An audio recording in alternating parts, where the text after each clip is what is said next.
Hello students, पुन्हा एकदा तुमचं स्वागत आहे आपल्या चॅनलवर। आपण मराठीचा आज तिसरा पाठ पाहणार आहोत, शाल। हम आज शाल लिखेंगे। शाल या पाठाचे लेखक आहे, लेखक म्हणजे मुसन्निफ, रायटर आपको तो पता ही है, रा ग जाधव।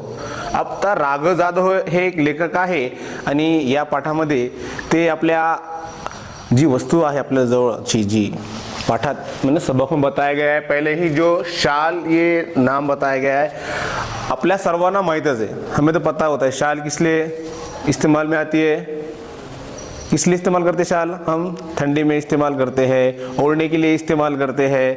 और जो वुमेन होते हैं, जी स्त्रिया असतात त्या काय करतात, ते सुद्धा काय करतात, वो भी क्या करते हैं, ओढते हैं, बांधते हैं। त्या प्रकारे आणि आहेरामध्ये सुद्धा शाल दिली जातात, शाल दिली जाते आणि सन्मान करत असताना कोणत्याही समारंभामध्ये, कार्यक्रमामध्ये, प्रोग्राम में इस शाल को सम्मान चिन्ह बोलकर दिया जाता है। जैसे कि शाल देंगे तो और उसका ज़्यादा सम्मान बढ़ेगा वहाँ पर। जैसे कि गुलपोशी करते, गुलपोशी यानी त्यांचा सत्कार करत असताना फूल देतात, है ना, बुके देतात, वेगवेगळ्या प्रकारचे आपण काय करत असतो, सन्मान करत असतो। त्यामध्ये एक शाल सुद्धा आहे आणि शाल हे एक प्रतिष्ठित म्हणजे सन्मानचं चिन्ह म्हटलं गेलेलं आहे आणि त्याबद्दलच्या आठवणी, शाल के बारे में कुछ यादें, आठवणी म्हणजे कुछ यादें इस सबक में हमें राग जाधव ये बताने वाले सबक देखेंगे हम यहाँ पर। कि एकदा ते पु ल देशपांडे, पुरुषोत्तम लक्ष्मण देशपांडे जे आहे त्यांच्या घरी काही कामानिमित्त गेले होते। याने पुरुषोत्तम लक्ष्मण देशपांडे आपण सर्वांना परिचितच आहे की ते फार मोठे असे काय लेखक आहे आणि ते त्यांच्याकडे राग जाधव हे काही कामानिमित्त, काही यानी कुछ काम के वजह से उनके पास जाना, हम भी कुछ न कुछ किसी काम के पास जाते हैं, करते हैं, तो उसी तरह से राग जाधव भी क्या हो गया, पु ल देशपांडे इनके पास काम के लिए गए, कुछ काम के लिए गए। काम झाल्यानंतर ते निघण्याच्या बेतात होते, वो जाने की तैयारी में थे। उतने में ही क्या हो गया, उन्हें एक प्रश्न किया वहां पर। किसने प्रश्न किया?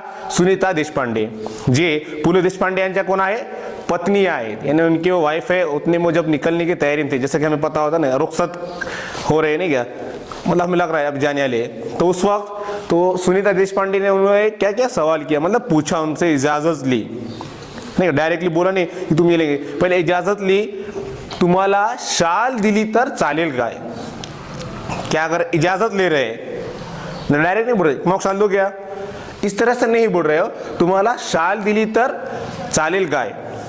आणि तो प्रश्न ऐकल्यानंतर राग जाधव याच्यासाठी तर फारच काय सन्मानाची गोष्ट होती, सन्मानाची गोष्ट होती, त्यातलं प्राउड फील होत होतं। कारण की एवढे मोठे ज्येष्ठ लेखक आहे यानी बहुत ही बड़े जो कोने देशपांडे और उनकी जो वाइफ है बहुत बड़े लेखक है, नामचीन प्रसिद्ध लेखक है, और वो क्या कह रहे हैं हमें कि आपको शाल दिए तो चलेगा क्या, मतलब हम जिसे प्रतिष्ठित व्यक्ति को जो मानते हैं, फॉलो करते हैं जिसे, वही हमें क्या करेगा, हमारा सम्मान बढ़ाएगा, मोटिवेशन करेगा, तो हमें क्या होती है, बहुत ही ज्यादा खुशी होती है, फख्र महसूस होता है, प्राउड फील होतं नाही का, काय होतो, प्राउड फील होतो, गौरव वाटतो, काय वाटतो, गौरव। यानी उन्हें तो काय म्हणाले, त्यांनी शाल दिलेली माझ्यासाठी तर काय गौरवाची गोष्ट होती, गौरवाची बाब होती, यानी मेरे लिए फकर की, मेरे लिए प्राउड की फील बात थी।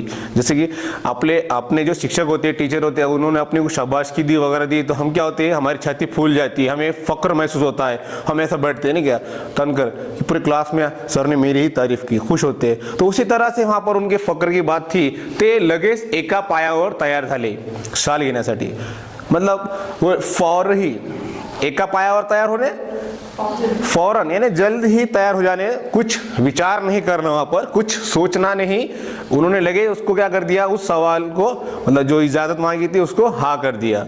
अब वो शाल तो लिए, शाल तो शाल होती है, जैसे कि प्राइज कोई भी दो, हमें ट्रॉफी दो, छोटी दो, बड़ी दो, लेकिन उस मूल्य, उसकी चीज की, वस्तु की मूल्य नहीं होती है, वो वहां पर मूल्य इस चीज की होती है, वो दे रहा कौन है, किस बारे में दी जा रही है। इसलिए त्यांनी ती शाल घेतली, कुणी आपल्याला बक्षीस दिलेला आहे, पारितोषिक दिलेला आहे, गिफ्ट दिलेला आहे, तो आपण काय करतो, ती वस्तू वापरत नाही, काय करत नाही, वापरतो का। मग आपल्याला बक्षीसमध्ये पेन सुद्धा भेटले ना, पेन तर आपल्याला माहिती आहे 50-5 रुपयाचा पेन असतो, तरी सुद्धा आपण काय करतो, बक्षीसमध्ये भेटल्यावर तो ठेवून देतो, कुठं, शोकेसमध्ये, है ना, वापरत नाही, कारण की आपल्याला कुठं भेटलं, बक्षीस भेटलेलं आहे, फर्स्ट रँक आला होता आपला नाही का शुद्ध लेखनामध्ये, म्हणून आपल्याला पेन भेटलं. तरी पण आपण वापरतो का? नाही. कुठं ठेवून देतो? शोकेस मध्ये ठेवून देतो. त्याच प्रकारे राघव जाधव यांनी सुद्धा ती शाल वापरली नाही, ती शाल त्यांनी काय केली? सुटकेस मध्ये ठेवून दिली.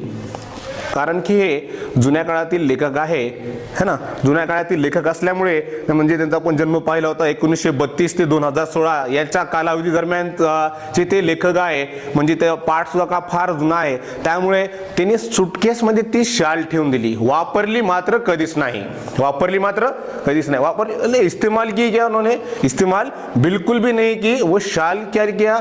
पुल देशपांडे इनके पास से ली, जो पुलकित शाल कहा जाता है. पुल देशपांडे इन्होंने दिए करके, जो उनकी वाइफ ने और उनके दोनों ने जीत दी शाल, वो उनको सम्मान के लिए. जैसे कि हमारे घर पर भी कोई मेहमान वगैरह आए तो हम क्या करते हैं, फर्स्टली जब आते हैं तो उनको अच्छे से मेहमान नवाजी करते हैं और कुछ क्या होता है आहेर वगैरह इस तरह से गिफ्ट उन्हें देते हैं. उस तरह से पु ल देशपांडे यांनी सुद्धा त्यांना शाल दिली. त्यांनी ती शाल घेतली पण वापरली मात्र कधीच नाही. आणि ती शाल कुठे ठेवून दिली? सुटकेस मध्ये ठेवून दिली आणि त्याला हा सुद्धा लालो नाही. मग एकदा वाईला ते गेले. वाई हा एका गावाचं नाव आहे. कुठे गेले ते? वाई या गावासाठी ते गेले, म्हणजे काही कामानिमित्त. विश्वकोश ह्याच्या आपण जर 9वी मध्ये पाहिलं असेल विश्वकोश पाठ, ज्याच्यामध्ये शब्दाचा अर्थ तो कुठून आला है ना, त्याचा रेफरन्स, त्याचा संदर्भ या पुस्तकात म्हणजे लिहिलेलं असतं. आणि विश्वकोश आपण अगोदर प्रस्थानामध्ये पाहिलं की विश्वकोशाचा कार्य करत असताना राघव जाधव यांना 20 वर्ष त्यांनी त्या विश्वकोशाचं संपादन केलं आहे. किती वर्ष संपादन केले आहे? 20 वर्ष त्याचं संपादन केलं आहे. म्हणजे 1970 ते 1990 पर्यंत त्यांनी या कालावधीमध्ये विश्वकोशाचे ते अध्यक्ष म्हणजे त्यांनी काम केलं, कार्य केलं संपादन म्हणून. ते कार्य करत असताना अगोदरच्या काळामध्ये तर काय हॉस्टेल्स, लॉज वगैरे होते का? नाही, थांबण्यासाठी.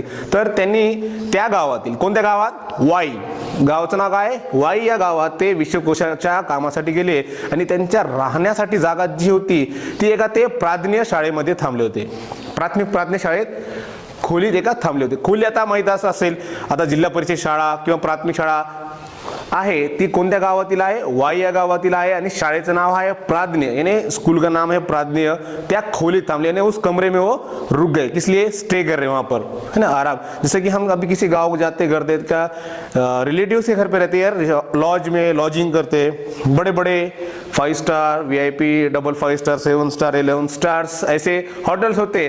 लेकिन उस जमाने में तो झोपड़पट्टी या फिर स्कूल शाळा यानी प्राथमिक शाळा ते भेटलं तर उपकार होता नहीं का, ते वही मिल गया तो बहुत ही एहसान हो जाता है. तो वो प्राज्ञ शायद वहां पर रुक गए, वहां पर रहे थे. तो प्राज्ञ शाळेत वहां पर रहने के बाद वहां पर एक अध्यक्ष होते विश्वकोश के, और बाजू में जब ते खिडकी लगतच्या दक्षिणेकडील दिशेकडे, कोणत्या दिशेकडे? दक्षिणेकडील, दक्षिण साऊथ साइड. 4 साइड असतात ना, नॉर्थ, ईस्ट, वेस्ट आणि साऊथ. तर साऊथ साइडच्या त्यांच्या खोलीकडे खिडकी होती. काय होती?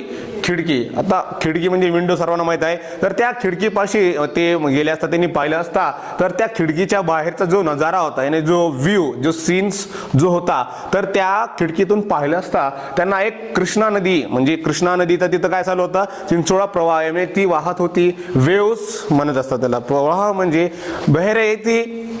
और जैसा कि देखते हम समुद्र किनारे, नदी किनारे ऐसा पानी क्या करता रहता है? लहराते रहता है. तो चांगल्या प्रकारे. आणि ते दिवस होते थंडीचे दिवस होते. और दिन कौन से थे? सीजन थंडीचा, विंटर सीजन होता. मग थंडी काय असणार? जास्तच असणार ना, असणार नाही असणार. थंडीचे दिवस होते.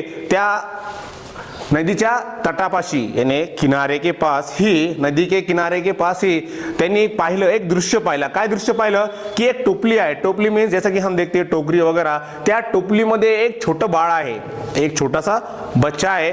आणि तो म्हणजे त्याला काही पांघरलेलं नाही आणि कुछ कपडे भी नाही उसे. तो थंडीत काय करत आहे? कुडकुडत रडत आहे. म्हणजे कुडकुडत म्हणजे थंडी त्याला जास्त होता है, त्यामुळे तो ठंडीमुळे काय करता है? कुड़कुड़ है ना, उससे सर्दी बहुत ज्यादा हो रही है, इसलिए वो क्या कर रहा है? रो रहा है, थंडी से कुड़कुड़ करते.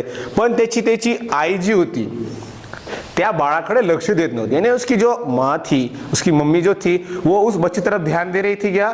नहीं दे रही थी. क्यों ध्यान नहीं दे रही थी? कारण की ती कृष्णा नदीच्या प्रवाहामध्ये मासे पकडण्याचा उद्योग करत होती. मासे पकड़ने यानी फिशिंग कर रही थी. मासे पकड़ने म्हणजे काय करणे? फिशिंग करणे, यानी वो मछली पकड़ रही थी, उद्योग करत होती. उद्योग म्हणजे काम करत होती. कारण की काम कशासाठी केलं होतं? पोट पाण्यासाठी. ती त्या बाळाच्या रडण्याच्या पेक्षा त्या म्हणजे मासे पकड़ने क्या होती? बिजी होती, व्यस्त होती. नो बिजी थी, काय में थी? मच्छी पकड़ने के लिए. बच्चा ठंडी में कुड़कुड़ कर कर रो रहा है, उसकी तरफ उसका बिल्कुल भी ध्यान नहीं है. उसका ध्यान काम में लगा हुआ है मच्छी पकड़ने के अंदर. ये जो घटना था, दृश्य था, ये देखकर जो बच्चा रो रहा है, छोटा बच्चा है, बेबी है, तो वो देखकर जो रो रहा है, कर रहा है, वो लेखक को रहा नाही गया, त्याला राहिले गेले नाही. त्यांनी काय केलं? त्या सुटकेस मधील शाल काढली ती बाहेर, जी पुलकित शाल, त्याला काय म्हणतो? म्हणजे या पाठामध्ये त्या शालीचा उल्लेख कशामध्ये केलेला आहे? पुलकित शाल. कारण की पुलकित शाल, कारण की ती कुणी दिलेली आहे? पु ल देशपांडे यांनी दिलेली आहे. यानी वो पु ल देशपांडे इन्होंने दी हुई शाल है, इसलिए उसका उल्लेख, उसका मतलब जो यहाँ पर जिक्र किया जा रहा है, पुलकित शाल बोलकर जिक्र किया जा रहा है. वो पुलकित शाल सूटकेस में निकाली और कुछ 5-50 नोटा, यानी कुछ नोट, ऐसा जिक्र ने बताया कि उसने 200 के 2 नोट निकाले, 50 की 5 नोट निकाले, ऐसा जिक्र ने बताया. कुछ पैसे निकाले और वो इस घटना का उसके ऊपर बहुत असर गिर गया था और वो उसे रहा नहीं गया, वो देख नहीं पाया उसको. 5-50च्या त्यांनी नोटा घेतल्या आणि त्या बाईला, म्हणजे जी त्या मुलाची आई होती, त्या बाईला तिने काय केली? हाक मारली आणि त्याला शाल दिली आणि काय म्हटलं? अगोदर त्या बाळाला गुंडाळ. काय म्हटलं तो? अगोदर त्या बाळाला गुंडाळ. यानी सबसे पहले कि काम कर कि उस बच्चे को क्या कर दे? शाल से लपेट ले. क्यों लपेट ले? कारण की त्याला ऊब भेटेल. ऊब म्हणजे गरमाहट, कि उसको क्या हो रहे? ऑलरेडी सीजन कौन सा है, दिन कौन से है? ठंडी के है, और उस बच्चे के पास कुछ ओढ़ने के वगैरह कुछ नहीं है, उसको ठंडी ज्यादा हो रही है, इसलिए सबसे पहले उसे शाल उड़ा. वो जो पुलकित शाल दी गई थी, उसको पुलकित शाल उड़ा और बाद में मग तुला काय करायचं ते काम धंदा कर. या उभेची घटना त्या पुलकित शालेपेक्षा अधिक होती असे लेखक सांगत आहे. काय सांगत आहे? या पुलकित शालेपेक्षा, म्हणजे जी पुलकित शालेने पु ल देशपांडे, म्हणजे समजा की पुलकित शालेपेक्षा या घटनेची ऊब अधिक आहे. अधिक यानी जास्त आहे, ज्यादा है. यानी जो पु ल देशपांडे इन्होंने जो शाल दी गई है, यानी जो शाल की जो ऊब है, जो गर्माहट है, जो उसका वहां पर दिए गए गौरव जो किया गया था, तो उससे ज्यादा ये जो घटना अभी घड़ी है, यानी जो उस बच्चे को उसने वहां पर क्या किया है? शाल लपेटा है, जो कि बच्चा बहुत ठंडी में कुड़कुड़ कर रहा था, तो वो उस घटने से ज्यादा है बताया गया है. क्यों बताया गया है? क्योंकि उस बच्चे को अभी उस शाल की सबसे ज्यादा जरूरत थी, उसको ऊब की, उसे गर्माहट की सबसे ज्यादा जरूरत थी. वो जो बाई जी ती आई होती त्या बाळाची, ती काम कष्ट का करत होती? कारण की ती पोट पाण्यासाठी, पैसे कमवण्यासाठी, तर आणि त्याच्याकडे काही त्याला पांघरण्यासाठी, यानी उससे उड़ाने के लिए कुछ था भी नहीं. तो उसलिए जो पुलकित शाल, यानी पु ल देशपांडे शाल दी थी, वो तो मेरे लिए फख्र की बात थी. लेकिन अभी ये जो हादसा हो गया है, किसी की आप मदद करते हैं, क्या होता है कभी कभार आपके पास कोई फकीर आता है, बेगर्स आता है, तो आपके पास कुछ होता नहीं, आप रास्ते जा रहे हैं स्कूल को वगैरह, तो आपके पास जितने भी होते हैं 5-10 रुपए, तो आप देने के बाद जब वो दुआएं देती है तो आपको क्या होता है? बहुत ज्यादा खुशी होती है. और जो आपको इत्मीनान, सॅटिस्फॅक्शन, समाधान जो मिळतो, तर त्याला तो समाधान मिळाला की त्या बाळाला म्हणजे थंडीपासून त्यांनी वाचवलं, त्याला समाधान मिळाला. त्यामुळे त्यांनी पु ल देशपांडेचा तिथला जो सन्मान होता, जी पुलकित शाल होती, त्याची जी ऊब होती, त्यापेक्षा या घटनेची ऊब लेखकाला अधिक वाटते. इन्हें जो देशपांडे ने उनका सत्कार किया था, सम्मान किया था, उससे भी ज्यादा अभी जो घटना में उन्होंने उस बच्चे को ऊब दिया, उसकी जो मदद की, उसकी ऊब उन्हें उस पुलकित शाल से बहुत ही ज्यादा लगती है. अभी हम यहाँ पर रुकेंगे, तो आपण थांबू आणि पुढचा पॅराग्राफ पुढच्या व्हिडिओमध्ये